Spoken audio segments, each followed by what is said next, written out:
My mother would be most disappointed in me. I have used very bad grammar in the title. An apostrophe instead of a space and a U. I'm sorry. But it seemed to flow better, let's bake together. Oh, bread together. Rather than let us bake bread together. But anyway, as you can see on the photo, as you can see on the front, there's a photo and it is of a loaf of bread. I made that bread. On Sunday, last Sunday. And then I took the photo. I used to make bread every day after work, and that was one of the first things I'd put on, is preparing the dough. It's when the kids were little and we'd go through a loaf of bread a day.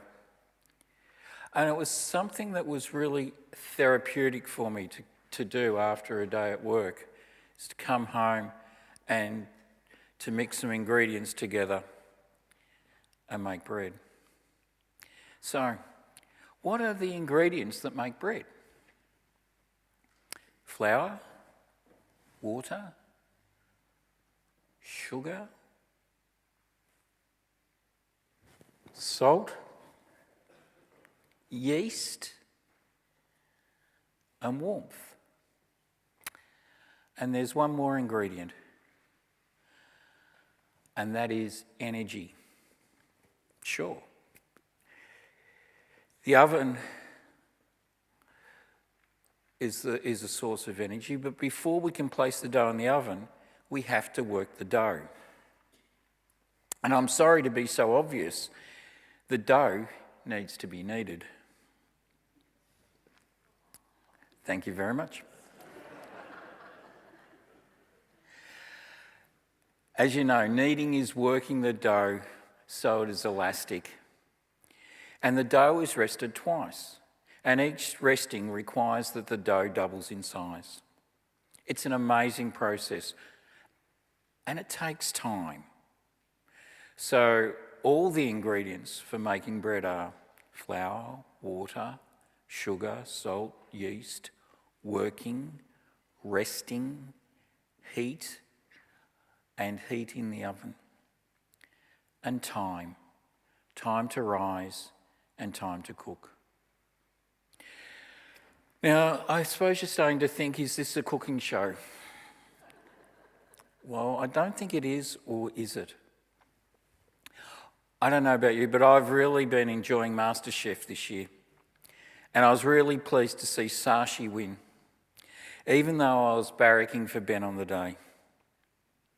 What was lovely about Sashi winning was his commitment to the ingredients, but also his commitment to his tradition and his commitment to his family.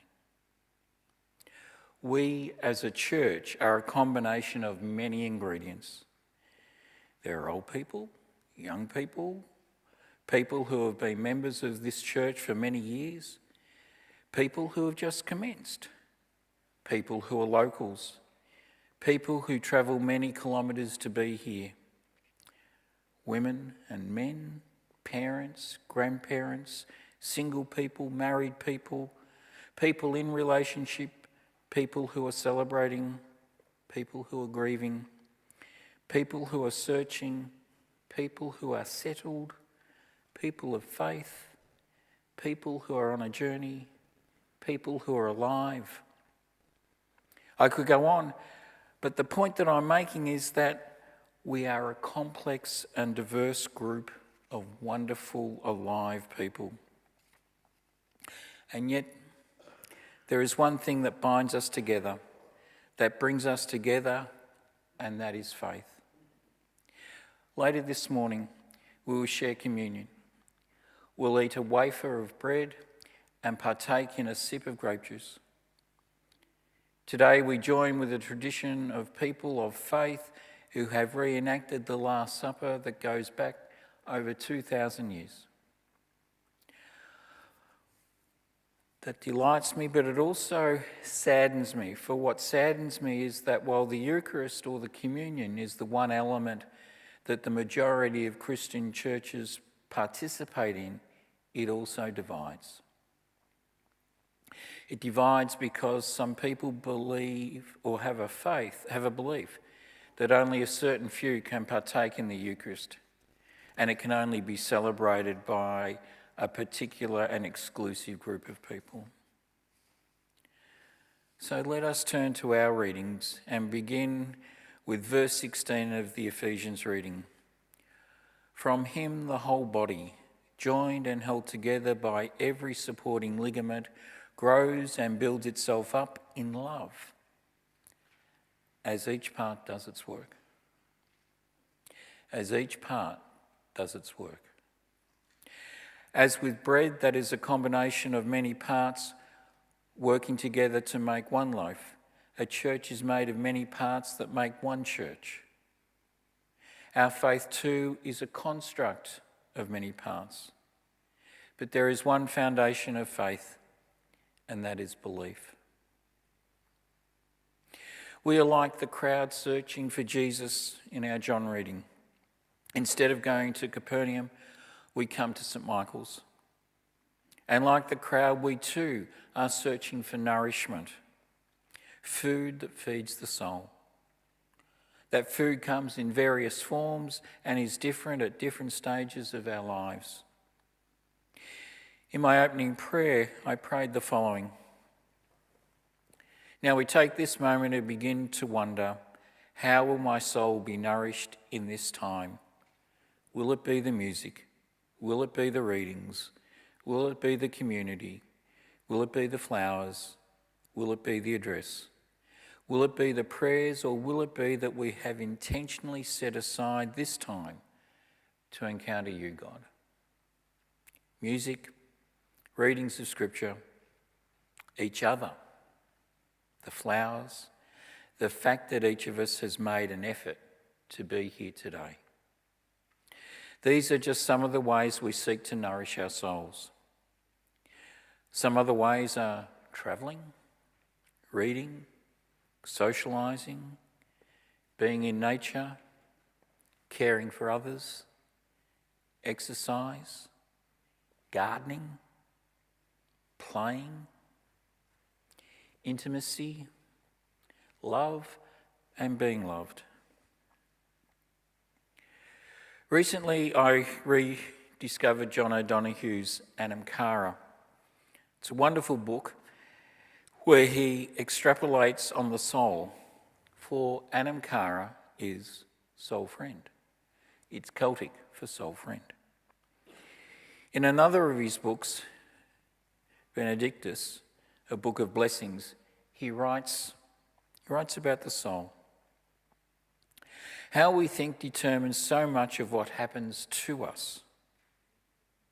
Sometimes we are unaware of the most powerful truths about ourselves. For instance, that each of us has a soul. Once you awaken to your soul, you know that you are no longer alone, nor are you at the mercy of your frailty and limitation. Awakening to your soul, you begin to learn another way of being in the world. The old barriers no longer confine you. The old wounds no longer name you. And the old fears no longer claim you. The core of the human is not some psychological cellar that holds the crippled shapes of our woundedness and destructive choices. But the soul is the core self that dovetails into the infinite. Meister Eckhart said that the soul has two faces, one that is directed towards your life, the other towards God. Our grounding in the soul means that regardless of how badly we think of ourselves, there is a wholesomeness in us that no one has ever been able to damage. The intention of friendship, love, and prayer is to allow your heart to enter this inner sanctuary where it can regain its confidence, renew its energy, and quicken with critical and creative vision. The soul is the home of vision. And then there's care of the soul, how to add depth and meaning to your everyday life, by Thomas More. More writes in his introduction to the illustrated edition, images takes us to a deeper place where the soul has its home. And so they show us more faithfully what the soul is and how it goes about giving us our humanity and ordinary life its beauty. So firstly, we need to acknowledge our soul. Sometimes I feel that I'm stating the obvious, but while I have known for some time, many years in fact, that I do, and each of us has a soul, day-to-day life dulls that awareness. For it is times like today that I give pause and recognise that I do have a soul and that it needs to be nourished. For in doing so, I am nourished. Nourished more than how bread nourishes us. Nourishes us to the depths of our being, taking us into ourselves and beyond ourselves. Not only nourished, but blessed. Blessed with possibility, with vision for the future, not being imprisoned by the past, but open to the possibility and the wonder that life offers. This is the bread of life that we bake together.